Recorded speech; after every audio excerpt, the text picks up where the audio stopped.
All right, so today we're doing something a little different for this deep dive. Oh, Yeah, just you and me and a single source this time. okay. It's this text called a CPDF, Okay. which translates to Mastering Emotions, the Helmsman of Life. Interesting. Yeah, and before you think we're about to wade through some dry technical manual or something, Right. I can assure you this is anything but. Okay. It actually approaches emotional intelligence through a story, Yeah. which I think is really cool, and I'm excited to unpack it with you. Yeah, sounds fun. It really makes you wonder, what if your emotions weren't working against you, Yeah. but were actually a powerful tool that you could use to kind of navigate life, That's a great question to start with, and it's one that this text explores in a really compelling way. Yeah. The story actually takes place in this small town on a warm spring afternoon Okay. where everyone seems happy, Oh, wow. except for our main character, Alan. Ah, yes, Alan, right? Yeah. He's surrounded by all this positivity.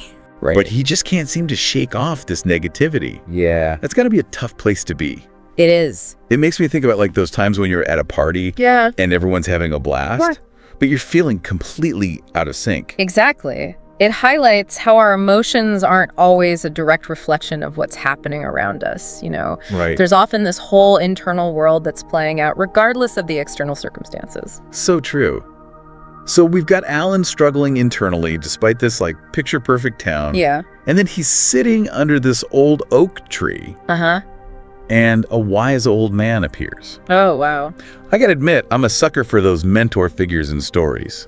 I understand that they tend to show up a lot in stories about personal growth and transformation. Right. There's something about that archetype that just draws us in, I think. For sure. And this wise old man, Yeah. he doesn't waste any time. Yep. He gets right to the heart of the matter. Yeah. He tells Alan that his emotions are controlling him. Rather than the other way around. That's pretty direct. Yeah. I wonder if Alan was ready for such a blunt assessment. Right. It's like being told you're driving with the parking brake on, Uh-huh. Yeah. You think you're making progress, but you're actually holding yourself back. It's definitely a wake-up call, and I think it's meant to be. Yeah. The old man isn't there to sugarcoat things. Right. He's there to guide Alan toward a deeper understanding of himself. Yeah. And he does this by introducing this really powerful metaphor. Okay. He compares emotions to the helmsman of a ship. Okay. I'm intrigued. How does that metaphor work? Well, think about it. A helmsman steers the ship right. Right. They have the power to navigate through calm waters, rough seas, and everything in between. Yeah. The old man is suggesting that we have that same power over our emotions. We can learn to steer them, to guide them, Okay. so that they don't end up controlling us. That's a really vivid image. But can we really control our emotions like that? Sometimes it feels like they just sweep over you. Yeah. And you're powerless to stop them. That's a great point. And it's something that the story addresses head on. Oh, okay. The old man acknowledges that mastering emotions isn't instant or easy. Right. Alan faces a lot of internal resistance and doubts. He even feels the urge to give up at times. That sounds relatable. Change is never a straight line, is it? It's not. It's good to know that even in this story about mastering emotions, there are bumps along the way. Exactly. And from a neuroscience perspective, this struggle makes a lot of sense. So, Well, our brains are wired to follow familiar patterns. okay. So even if those patterns are leading to negative emotions, Okay. it takes conscious effort and practice to rewire them. So even with the wise old man's guidance, Alan still has to do the work. He does. It's not like he gets a magic wand that makes all his emotional struggles disappear. Absolutely. And this is where the story gets really interesting because it starts to delve into the how of mastering emotions. Okay, I'm ready to dive in. Me too. One of the first things the old man emphasizes is that emotions aren't our enemies. Oh, that's an interesting way to put it. I think a lot of us, tend to see emotions, especially the negative ones, Right. as things we need to avoid or suppress. Right. But the text suggests that emotions, even the uncomfortable ones, are actually valuable sources of information. Oh, They're like messengers trying to tell us something about ourselves. so instead of pushing them away, we should be leaning in and trying to understand what they're trying to communicate. Exactly. Let's say you're feeling anxious about an upcoming presentation. Uh-huh. Instead of just trying to calm your nerves, you could ask yourself, what is this anxiety telling me? Right. Is it about my preparation, my fear of public speaking, Yeah. or maybe something even deeper like a fear of not being good enough? That's a really good point. By understanding the root of the emotion, you can start to address it more effectively. It's Right. like figuring out what's causing the engine light to come on in your car. That's a great analogy. Mm-hmm. So we're seeing emotions as friends, not enemies. Okay. What else does the text tell us about mastering them? Well, one of the key takeaways is that it's like a continuous process. Yeah. The old man compares it to riding the waves of our emotional experiences. I love that imagery. Right. It's such a powerful visual. It suggests that we don't have to be swept away by every emotional surge that comes along. Right. We can learn to surf those waves, Mm-hmm. to navigate them with skill and grace. So how do we do that? How do we become expert emotional surfers? Well, the old man offers some really practical advice here. Okay. He talks about the importance of observing our emotions Uh-huh. without being led by them blindly. Okay. So not letting our emotions automatically dictate our actions, Right. but how do you actually do that? Yeah. It's one thing to say it, but putting it into practice seems a lot harder. You're absolutely right. It takes practice. One technique that's been incredibly helpful for me is mindfulness meditation. Oh. It's all about paying attention to your breath, your body, your thoughts, Okay. without judgment.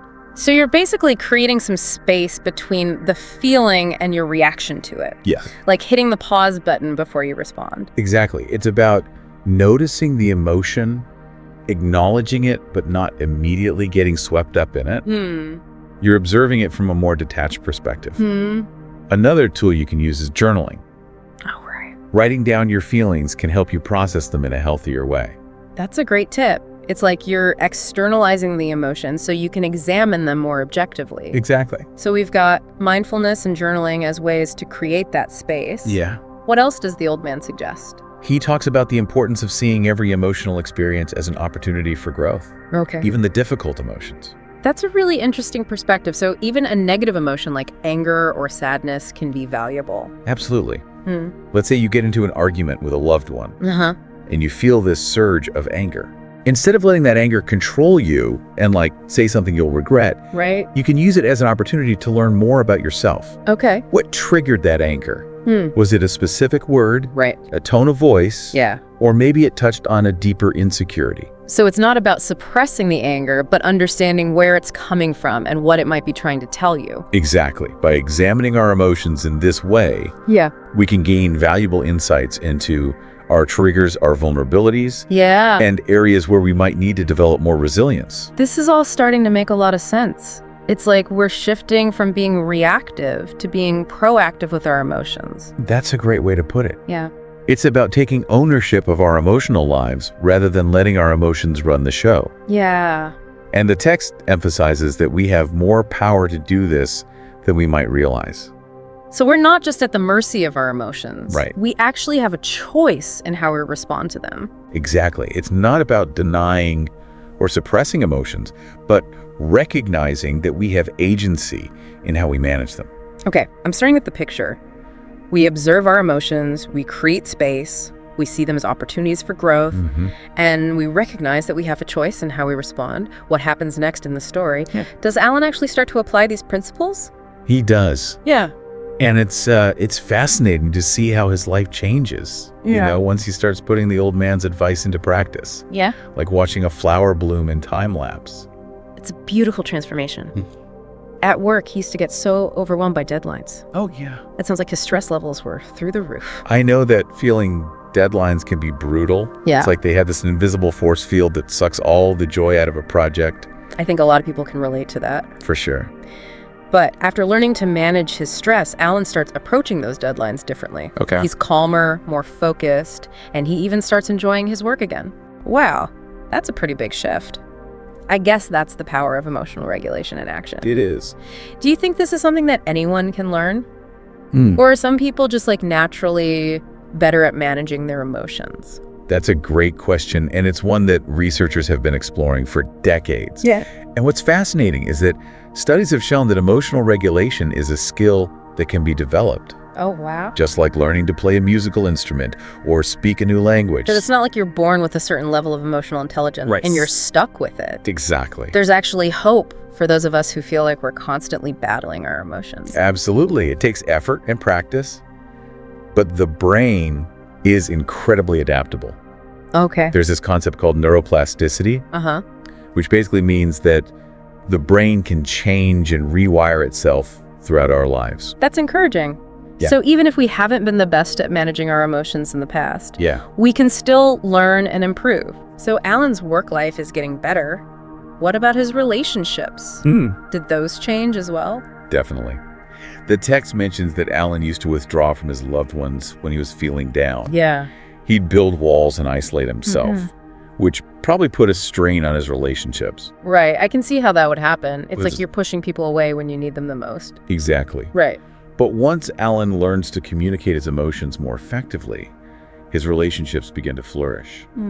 He's more open and honest about his feelings, and he's able to connect with people on a deeper level. It sounds like he's breaking down those walls and letting people in.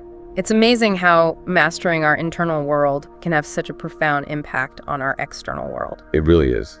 And it's not just about individual well-being. Right. The story also touches on the ripple effect of emotional intelligence. Oh, okay. Alan is so inspired by his own transformation that he decides to share what he's learned with his community. That's beautiful. He's paying it forward. It makes me think about how we can all be ambassadors for emotional intelligence, Yeah, sharing what we learn with others and creating a more emotionally healthy world. exactly. And it doesn't have to be a grand gesture. Right. It could be as simple as offering a listening ear to a friend who's struggling, Yeah. or sharing an article about emotional regulation.